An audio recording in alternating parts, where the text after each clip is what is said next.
There was a small episode about what I think Air Marshal Bharti was asked, that Kirana Hills episode. I think I'll clarify this. At occasions, it's been asked whether Kirana Hills were hit or not. That's where their nuclear facilities are there. And with Bharti had rightly clarified that we did not target Kirana Hills. I can maybe given kind of an explanation. Before those strikes, we had sent in a lot of loitering munitions at Sargodha. And Kirana Hills is about 10 kilometers north of Sargodha. So the loitering ammunition is looking for radars which are in around Sargodha. And it's got a lifetime, means time. It will loiter for about 2 hours, and once it doesn't find a target, then it comes down and hits somewhere. It must have come and hit one of those hills. So that could be one of the reasons as to what people asked. Yes, because Pakistani media also showed some kind of images in which there was smoke coming out from Kirana Hills, and they were asking. Next is a new normal. You heard about this new normal, which the Prime Minister has said that there'll be talks and terror will not go together, blood and water will not flow together, will not tolerate cross-border terrorism, and will make no distinction between perpetrators and their handlers, and then will not be blackmailed or by nuclear blackmail. So these are the new normals. But what is the new normal? I think it's a new rule to prevent from a crisis to emerge, and if it still emerges, then how to better handle it.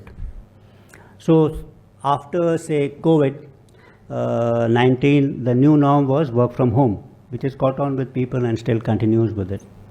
So after demonetization, the new norm was use of digital currencies. So that became a new norm of how you actually work. So Operation Sindoor onwards, we'll have this preparation 24/7 that I think is important. We should have an ISR capability which is much deeper than what it exists today. We should have a capability for real-time intelligence analysis, and we should be able to strike anywhere where we want. So these are the kind of capabilities what we should have. Some of the lessons we've learnt out of this conflict, but sometimes I feel it's far more important to understand what lessons the adversary has learnt.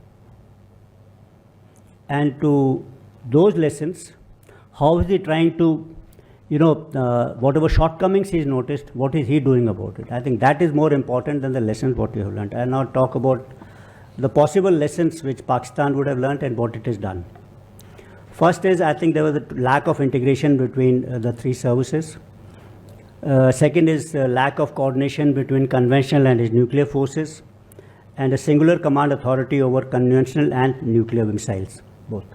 So all this he's kind of remedied. He's created an Army Rocket Force, which is separate from a National Strategic Command. So he separated out his conventional and nuclear forces. He's created this port of CDF. He's created a joint defense headquarters, and this chairman joint chief of staff committee, which was earlier held, that post has been abolished. So that thing was non-functional because although he was chairman joint chief of staff, but all three services were acting independently. So now what they have done is they made a CDF, put all the three services under him, and also put the nuclear forces under him. So for a better kind of coordination. They did it by the 27th Amendment in November 25, 6 months after this operation. And now they have provided a force to this particular amendment, which they have done a force of law by passing the Defence Forces Act 2026 on 20th of August, this month itself.